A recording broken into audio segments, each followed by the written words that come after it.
జారుతున్న రక్తధారలే నీ తెగువకు హారతులు పట్టెనమ్మా.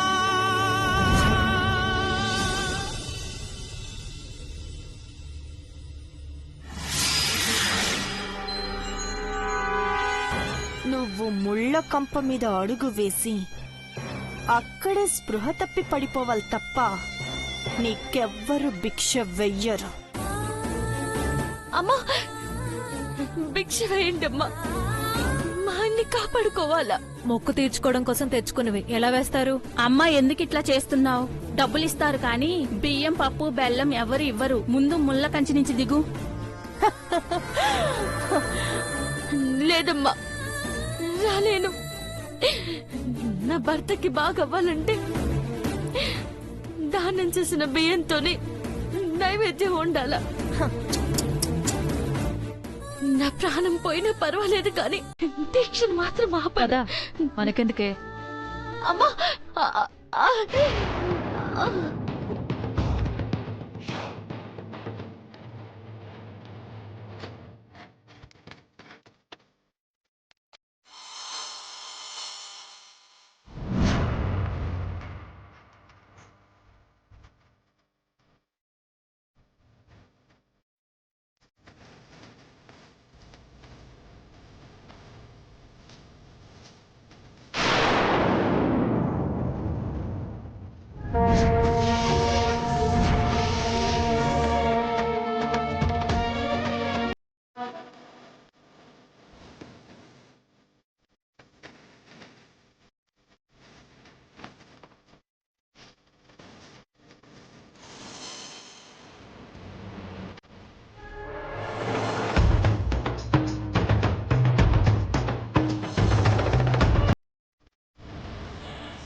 రేయ్, అది ముళ్ళ మీదే కళ్ళు తిరిగి పడిపోయినా దాన్ని ఎత్తుకొని వెళ్ళిపోవాలి. అలాగే మేడం. అమ్మోడు తల్లి, నువ్వు నిలిపిన ప్రాణాన్ని నువ్వే తీసేస్తావా? నా భర్తని కాపాడమ్మా,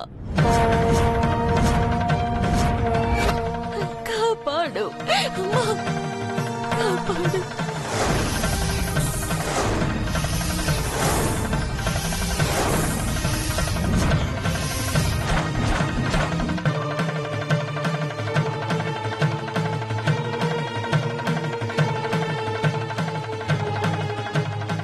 పార్వతి అనుకుంటా.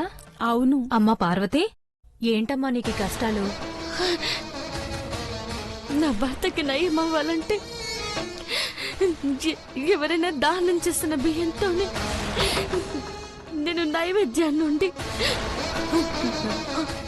అమ్మవారికి ఎట్టాల.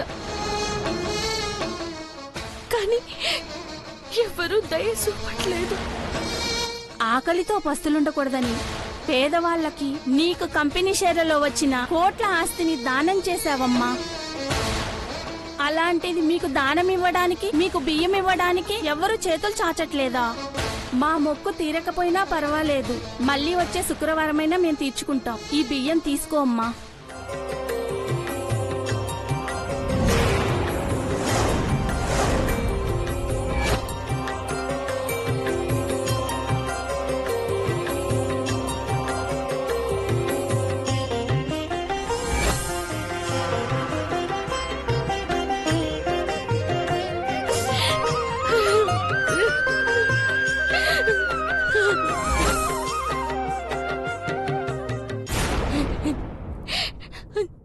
చేసిన మంచి ఊరికే పోదంటారు. రామ్మా, భవానీమాల వేసుకున్న వాళ్ళు అక్కడ నైవేద్యం వండుతున్నారు. రామ్మా.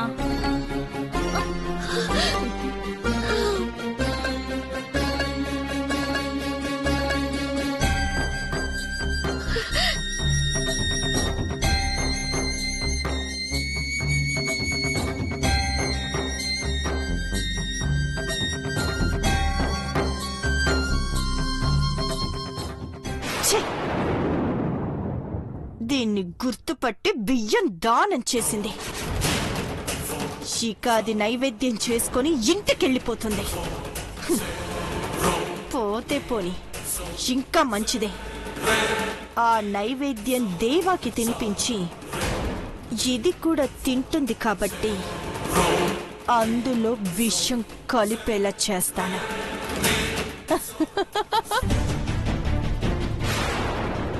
పిన్ని తప్పుకో. భవానీ అట్లే. ఆంటీ లేమన్నంగా. భవానీ అట్లు లేస్తావా లేవా? తప్పుకో పిన్ని.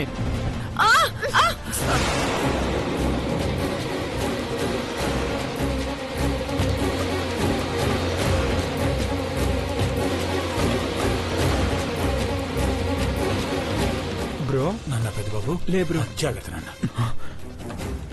పార్వతి గుడికెళ్ళింది నాన్న, వచ్చేస్తుంది. పార్వతి నీకోసం నీ గురించి వెళ్ళింది నాన్న. వదినొస్తే నీకు నయమైపోతుంది.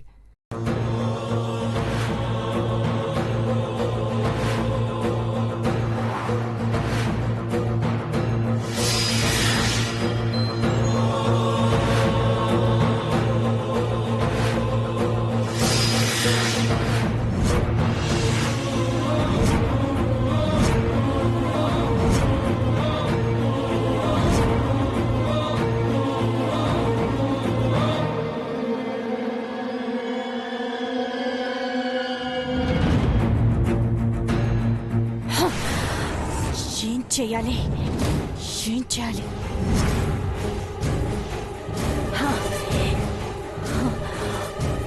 ప్రసాదం చేస్తుంది కదా, అదే ప్రసాదం ఆకులు పెట్టడానికి వెళ్ళినప్పుడు విషయం. ఎస్ రే మేడం వెళ్ళి ఆకుల విషయం తీసుకురండి రా. అలాగే మేడం.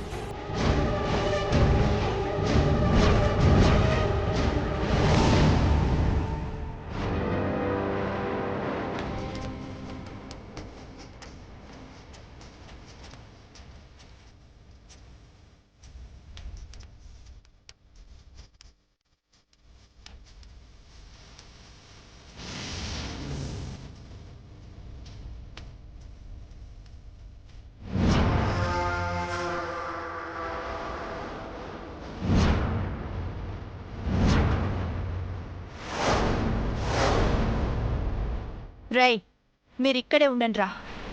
నేను వెళ్ళి జనాల్లో కలిసిపోయి ఆ ప్రసాదం యాకుల మీద పెట్టేలా చేస్తాను.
ఈ నైవేద్యమే అమ్మవారికి ప్రసాదం అమ్మా.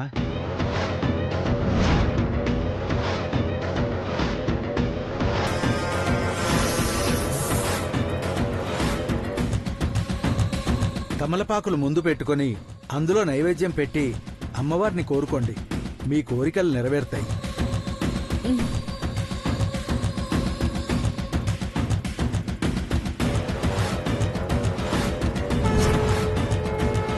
అమ్మా నైవేద్యం పెట్టమ్మా. ఆకులు ఇవ్వండమ్మా. ఆకులు నేను పెట్టాను కదా, మీరు ప్రసాదం పెట్టుకోండి.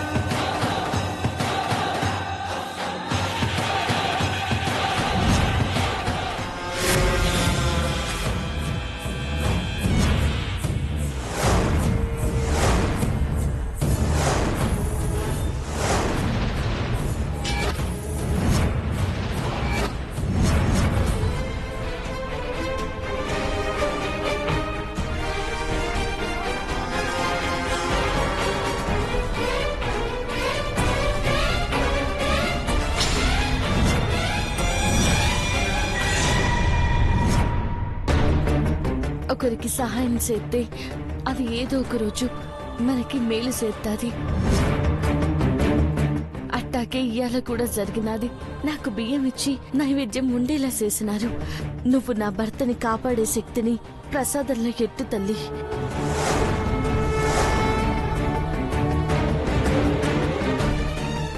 అమ్మా పార్వతి, ఆ నైవేద్యం ఇంటికి తీసుకెళ్ళి నీ భర్తకు తినిపించు. వెంటనే నయమవుతుంది.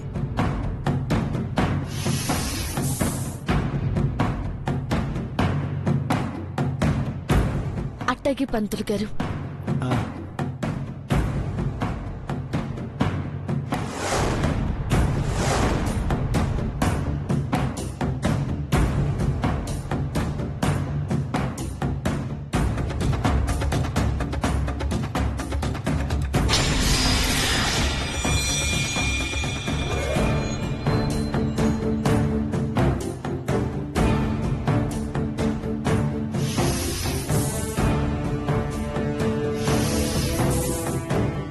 ఇక దీన్ని చంపాల్సిన అవసరమే లేదు. అదే చస్తుంది.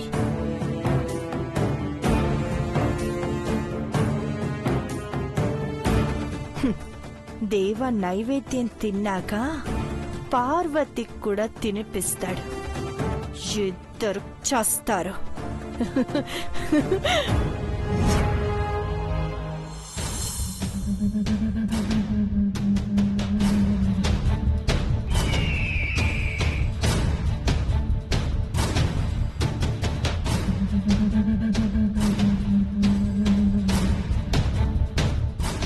కాల్ కనెక్ట్ కావడం లేదు.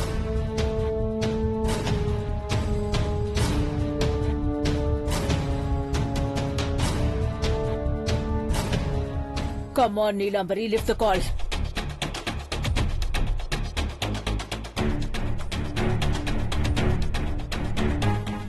షిట్. నమస్తే మేడం. చిరాకు నా మీదేనా? నాకు ద్రోహం చేసే వాళ్ళ మీద కోపం చిరాకు ఉండవు, కాంప్రమైజ్లే ఉంటాయి. పగ ప్రతీకారం కోసమే అఖిలాండేశ్వరి గారి స్థానంలోకి వెళ్తున్నానని చెప్పారు. అందుకు ఒప్పుకొని 2 కోట్లు తీసుకున్నాను. అక్కడితో తృప్తి పడకుండా అత్యాసపడి బ్లాక్ మెయిల్ చేయడం కరెక్ట్ కాదు కదా డాక్టర్. మీరన్నది కరెక్టే, కానీ ఏం చేస్తాం మేడం? అఖిలాండేశ్వరి మేడంలా మీరు నటించడమే కాదు 25,000 కోట్లకి యజమాని అవుతారని తెలిసింది. అందులో 10 పైసల భాగం అడిగితే తప్పులేదుగా. మొబైల్లో రికార్డ్ చేసిన వీడియో ఎవరికైనా పంపిస్తావేమోనని నిన్ను రమ్మని చెప్పాను.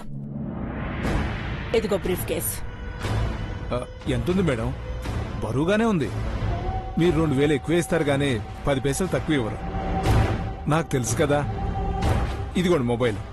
మీ చేత్తోనే వీడియోని డిలీట్ చేయండి మేడం.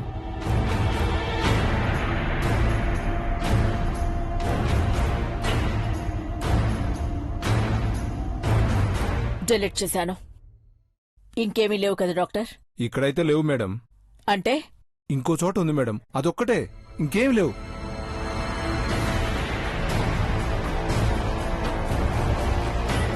అది ఇవ్వాలి అంటే నేనెంత ఇవ్వాలి? క్యాష్ వద్దు మేడం, దాచిపెట్టడం సమస్య. మరేం కావాలి? కార్పొరేట్ హాస్పిటల్ కట్టించాలన్నది నా కల. దాన్ని నిజం చేస్తే ఆ వీడియో సాక్ష్యం కూడా మీకు ఇచ్చేస్తాను.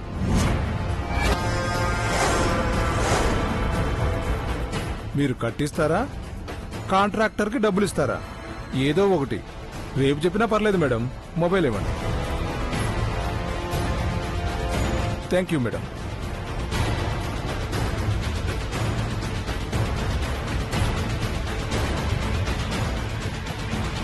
డాక్టర్, నన్ను చూస్తేనే సగం చచ్చేవాడివి. అలాంటిది నన్నే బెదిరిస్తూ నీ గొంతెమ్మ కోరికలు తీర్చుకోవాలనుకుంటున్నావు. నీ గొంతులో శ్వాసలా తీసుకొనిస్తాను.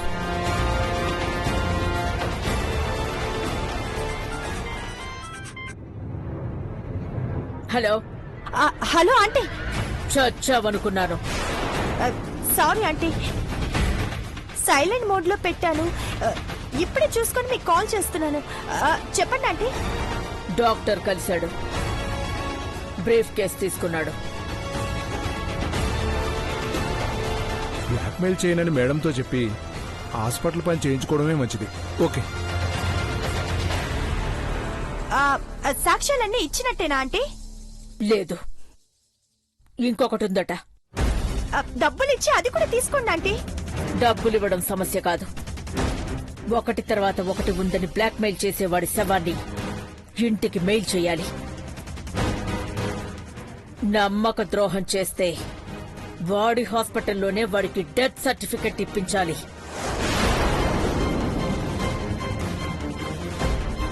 అర్థమైందంటీ. ఆ బ్రీఫ్ కేస్ కూడా వెనక్కొస్తుంది. డాక్టర్ దగ్గరున్న సాక్ష్యాలే కాదు, వాణ్ణి క్లోజ్ చేశామన్న సాక్ష్యాలు కూడా ఉండకూడదు. Okay aunty.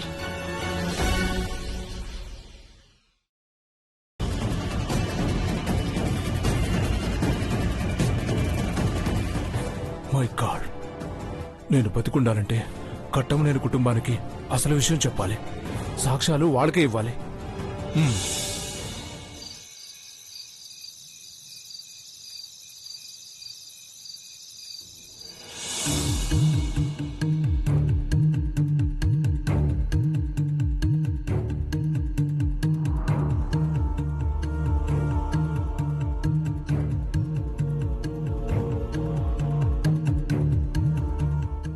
పార్వతి ఇంకా రాలేదేంటమ్మా?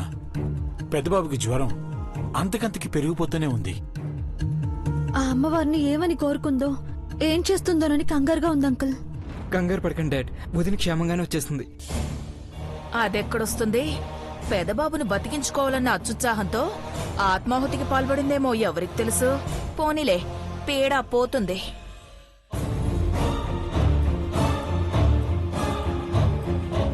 వదిన గుడికెళ్ళేటప్పుడు వెంట మొబైల్ తీసుకెళ్ళుంటే బాగుండేది. పార్వతి వచ్చింది. పార్వతి, అమ్మా పార్వతి,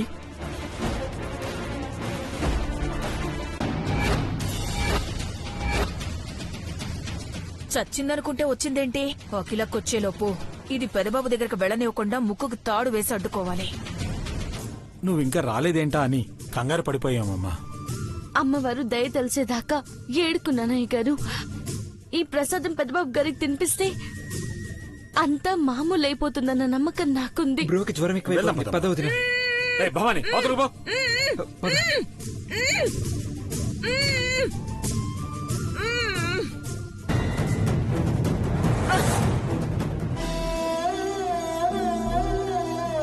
పెద్దబాబు గారు, అమ్మా పార్వతి, పెద్దబాబు గారు, పెద్దబాబుకి నువ్వు దగ్గరగా ఉంటే నీకు ఏమవుతుందనమ్మా? ఏం కాదయ్య గారు. పార్వతి, ఆలోచించు. జరగరాంది జరిగితే మీరు మన బిడ్డ గురించి ఆలోచిస్తున్నారు పెద్దబాబు గారు. మనం అమ్మోడు తల్లి బిడ్డలం. మీకు నయ్యమయ్యాక నాకేమైనా సూతారు.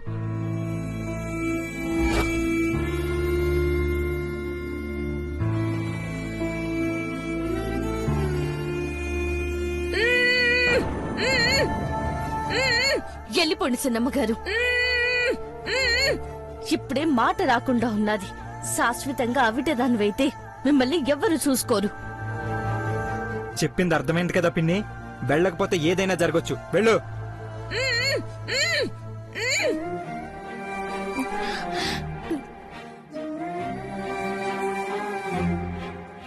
పార్వతి, రిస్క్ తీసుకుంటున్నావేమో చూడు.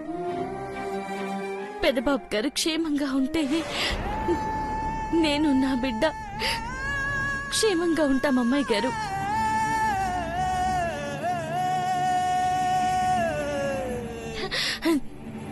భగవంతుని మీద భారం వేస్తున్నాను.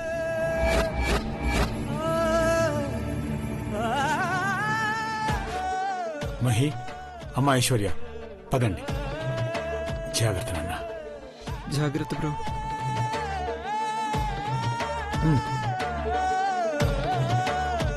పార్వతి, ఎందుకిలా? అమ్మ దయ్యుంటే మన ముగ్గురం క్షేమంగా ఉంటాం.